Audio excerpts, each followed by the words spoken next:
Gabriel Manrique.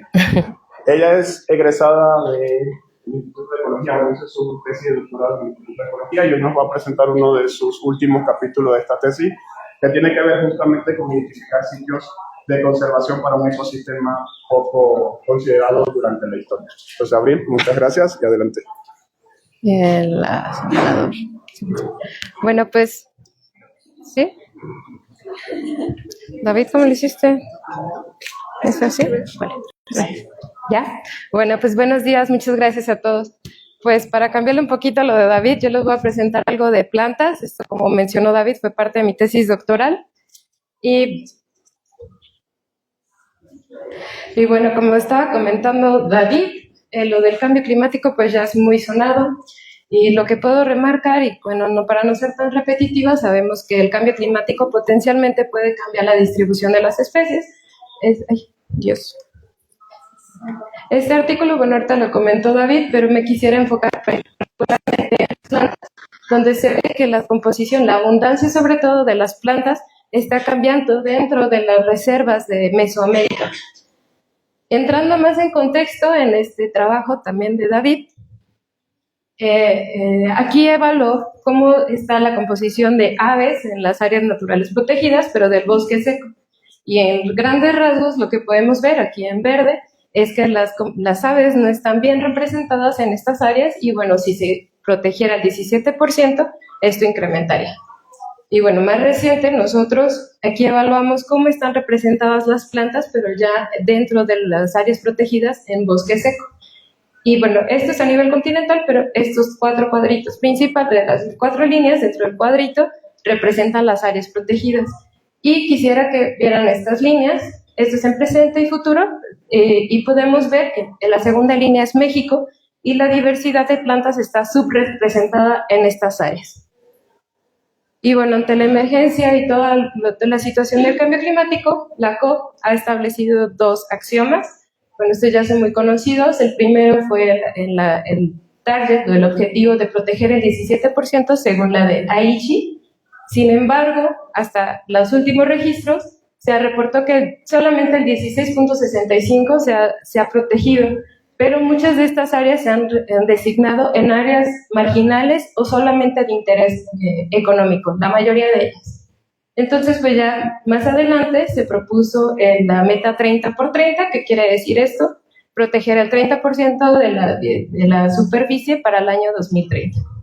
Sin embargo, estos axiomas se han aplicado por igual en todos los biomas, pero nosotros nos preguntamos, ¿realmente se está considerando la situación ambiental y ecológica de cada ecosistema en particular? Y pues, como les mencioné, esto está enfocado en el bosque seco. Este bosque es uno de los ecosistemas más amenazados, tanto cambio climático como cambios de suelo. Y bueno, como ha mencionado David, se han hecho varios esquemas de conservación, muchos utilizados prácticamente con mamíferos o vertebrados y dejando a las plantas muy subrepresentadas. Siempre nos hacen a un lado a las plantas. Algo que cabe resaltar es que todos estos esquemas de conservación han utilizado principalmente la diversidad taxonómica, sin contemplar otros aspectos de la diversidad. Por ello, nosotros aquí, bueno, en este trabajo utilizamos la diversidad filogenética y taxonómica de las plantas, considerando proyecciones futuras y cambios de suelo para los bosques secos. Con esto nosotros buscamos tener una representación a largo plazo de los bosques secos y de su diversidad. ¿Y cómo hicimos esto? Bueno, trabajamos alrededor con 1,100 especies que representaban el bosque seco en términos de endemismo y historia evolutiva. Algunas de las familias fue Cactaceae, Caparaceae, Malvaceae, Fabaceae y Zygophyllaceae. Estas especies las obtuvimos de Dry Flor y posterior de GB. Y lo que hicimos, bueno, después de su debida depuración, hicimos un modelado de nicho utilizando un enfoque de bioensamble futuro bajo un escenario 370 con un escenario intermedio. Y ya que tuvimos los modelos, las áreas definidas las realizamos con Zonation, que es un programa que hace una jerarquización de valores positivos y negativos. Y para los valores positivos utilizamos un mapa de diversidad filogenética construida con las especies de acá. Y las especies. Para las especies las categorizamos de acuerdo a su tamaño de distribución, por ejemplo, si eran muy restringidas o muy endémicas, tenían un peso más alto, y de acuerdo a su categoría de la IUCN. Como valores negativos, tomamos en cuenta la huella humana, los mapas de cobertura y aquellas áreas que no eran adecuadas para la especie. Con estos valores se hizo una jerarquización y después ya se binarizaron para cumplir lo de los axiomas del 30%, sobre todo, que es la meta, ¿no? Del 30 por 30. Ya que tuvimos esto, tuvimos una curva, y a partir de la curva, para calcular el mínimo porcentaje de distribución del bosque seco que se necesitaba para proteger el máximo de distribución de las especies. Y esto lo hicimos a partir de un modelo de regresión por partes y obtuvimos un punto de quiebre. Bueno, para explicarlo un poco mejor, esto fue lo que obtuvimos. Esta es la curva.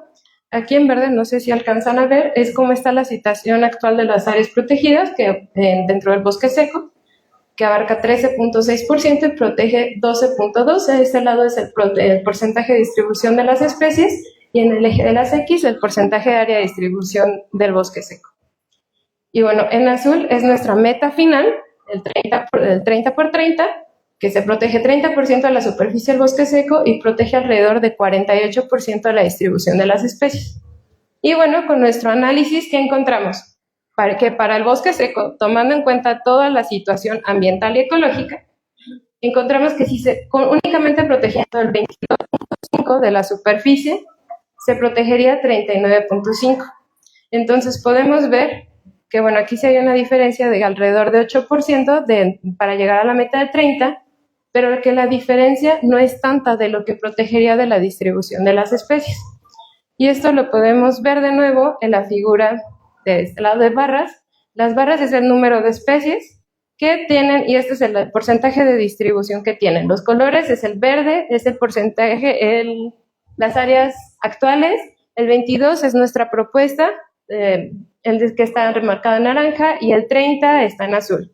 Entonces podemos ver que la mayoría de las especies con el sistema actual, que está en verde, tienen alrededor del 10 al 25% de su distribución, y si protegeríamos el 22 o el 30% de la superficie, el número de especies que incrementan su área de distribución también incrementa. Entonces sí, aquí se puede ver como el 22 como una meta intermedia.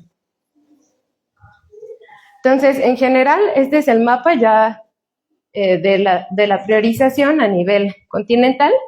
Pero, bueno, en gris es el área del bosque seco, en verde, como estas áreas, no voy a enfocar aquí, son las áreas actuales, en naranja están de nuevo nuestra propuesta del 22, y en azul son las áreas consenso. ¿Qué quiere decir esto?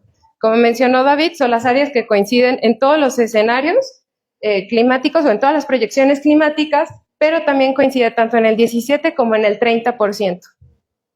Entonces, para Mesoamérica tenemos dos sitios muy importantes que, de nuevo, coinciden con lo que ya se había encontrado. Aquí está México, y en naranja podemos ver que nosotros con este 22% estamos viendo que es necesario, bueno, aquí incrementar un poco en la cuenca, que también es donde estaba uno de los centros de diversificación del bosque seco, pero es necesario incrementar más hacia el norte del país. Y luego también... No cambio. Ahí. Y bueno, uno de los más importantes es la península de Yucatán. Aquí es muy notorio que con el 22% incrementaría muchísimo más la superficie a proteger. Entonces, bueno, se me olvidó comentar que para Mesoamérica, nuestros análisis no arrojaron muchas áreas para Centroamérica. Y esto quiere decir que ya está lo suficientemente protegido, y bueno, ya es muy conocida todas las reservas que se tienen en esta zona. Entonces, ¿qué tenemos como conclusión o qué podemos discutir? Bueno, Centroamérica es uno de los sitios más conservados. ¿Y por qué se ha dicho que tienen tanto éxito estas áreas y por qué es tan bien conservada? Es porque se ha involucrado a las comunidades locales a la conservación, se ha involucrado y les ha interesado, entonces por lo tanto esta protección aumenta. Bueno, en cuanto a nuestra propuesta, nosotros vemos que es un aumento muy pequeño, pero que sí tiene un gran impacto en la protección de la distribución de las especies. O sea, incrementamos alrededor del 9%, pero sí se expande hasta un 40% la distribución de las especies. Entonces, con nuestra propuesta representa como un intermedio de costo-beneficio, en que sí también tomando en cuenta la parte económica que implica expandir un área o designar una nueva área. Entonces, pues también nosotros sugerimos aquí que esta área o la creación de nuevas áreas debe tomarse desde una perspectiva socioeconómica y sociopolítica. Y bueno, al final, el generar nuevas áreas también implica tener nuevas oportunidades, involucrar a las comunidades para tener una mayor efectividad de las áreas protegidas. Y bueno, pues muchas gracias a los organizadores por la invitación.